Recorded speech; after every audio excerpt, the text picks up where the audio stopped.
This is D-Doll. This time, the character is Daimon Goro from the Japanese team, who is the 98 final host character that can be legally selected. Goro is a character whose basic moves and every single technique have incredible performance, and almost everything he has creates a synergy effect, so compared to other characters, his abilities are just unbelievable. He is so popular that he is almost always picked as the third pick in the 98 type tournament. The 4 bosses of 98 are considered to be Richie and Gok, but honestly, I think Goro is on another level. Now, let's take a look at the final boss, Daimon Goro.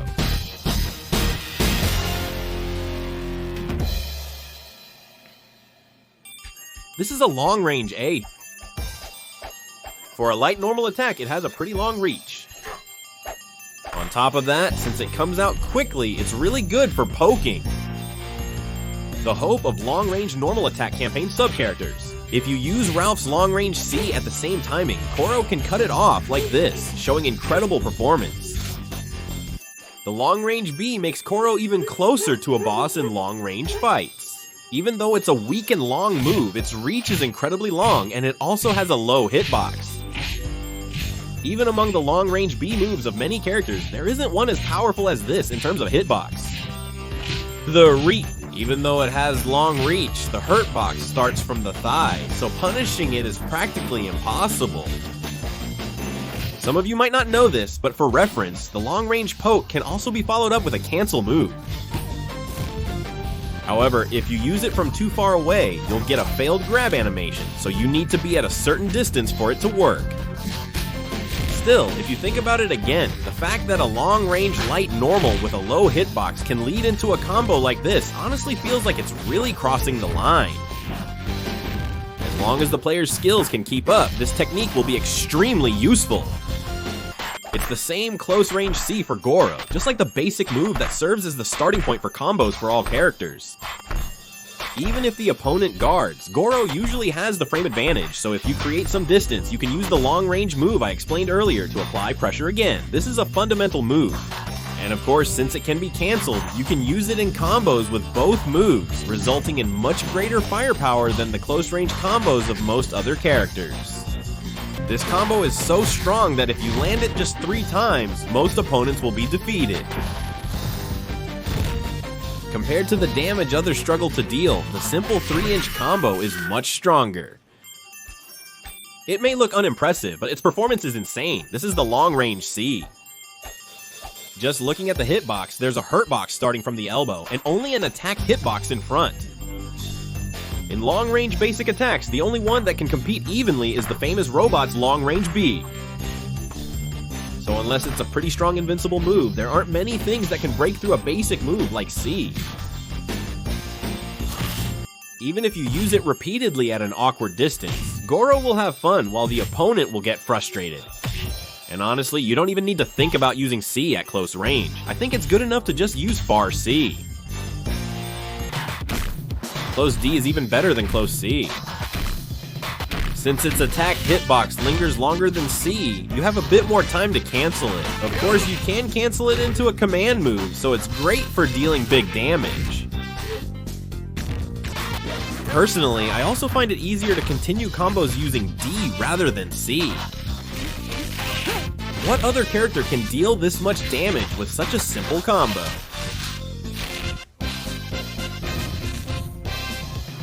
You can't cancel it, but it's a far D with incredible reach that can also be used as an anti-air. The downside is that its active frames are shorter than far C, and it leaves the lower part wide open, but when it's hard to use the headbutt against opponents who mainly jump, it lets you anti-air them pretty comfortably.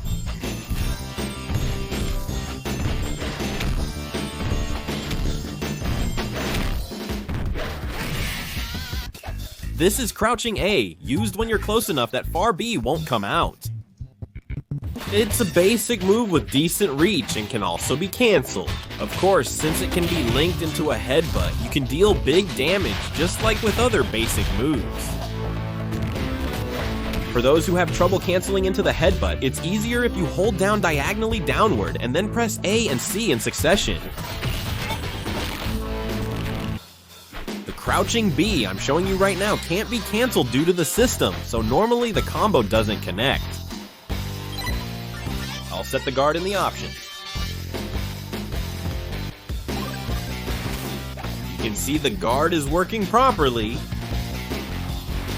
Since you can't cancel, of course the moves don't connect. That's true, but even the system itself maybe recognized him as a boss. So for Goro, his moves connect from a low B with a forced link. For reference, in 98, if the opponent is in a guard motion, throws won't work. However, with this kind of forced link, you can see that the move connects even from a low B, not just a far B. You don't need to input anything in advance, and the timing for the forced link is generous, so it's easy to use. It's a bit difficult, but you can also connect a special move with a forced link. The reach may seem a bit short, but for a sweep, this crouching D has a pretty fast startup speed.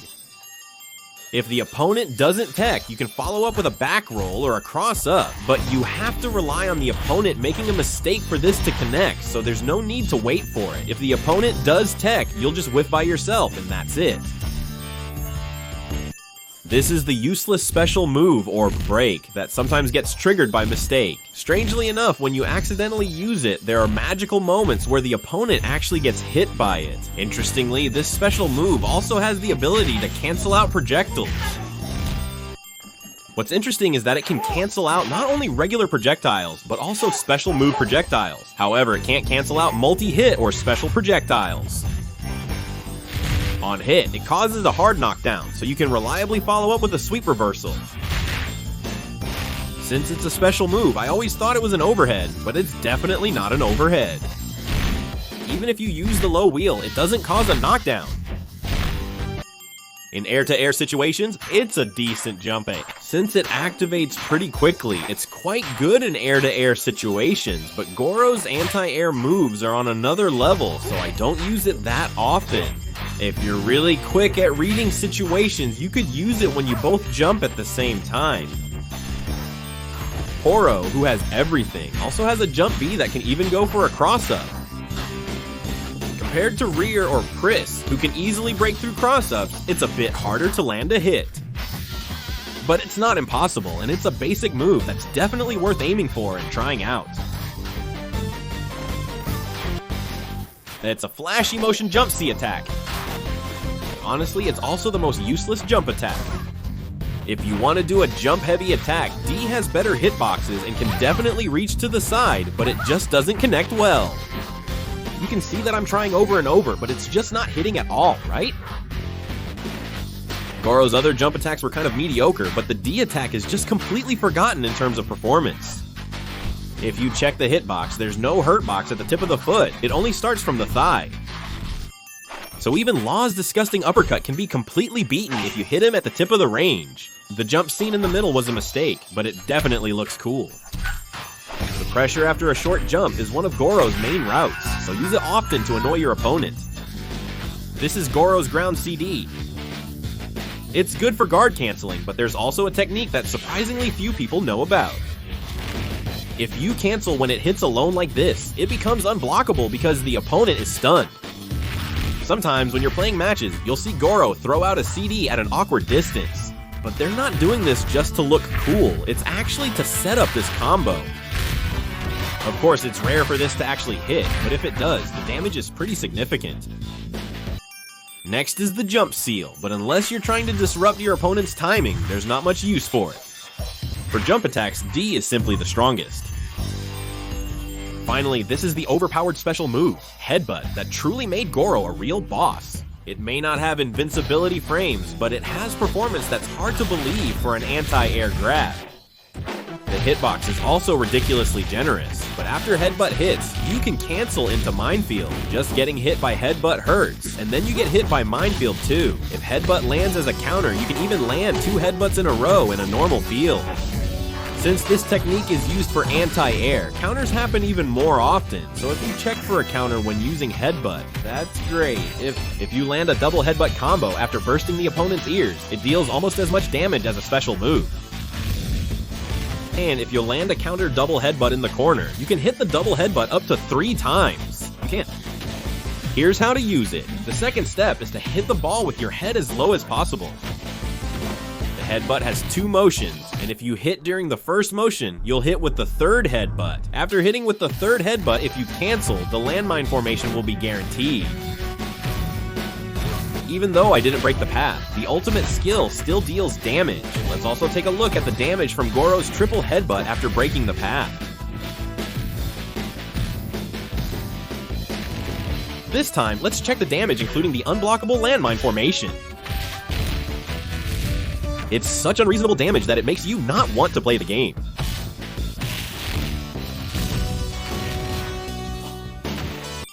This is Goro's Super Tournament Slash.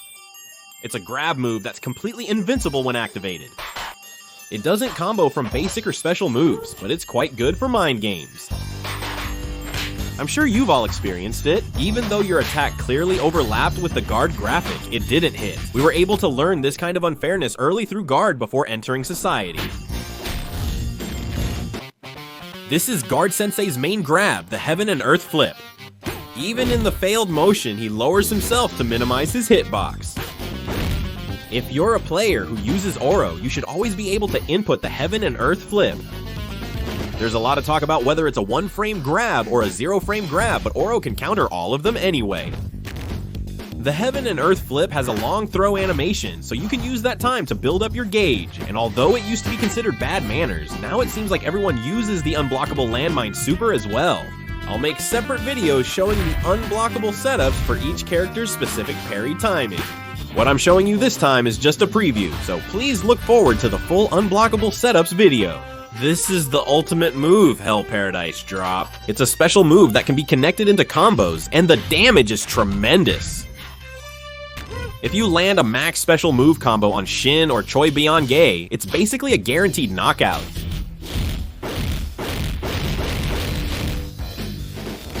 I'm not sure if it's a bug or intentional, but for the max special move, you actually deal more damage if you use the light version. What I just used was the strong version. This is the damage when it hits in the middle of the letter E. I used the light version.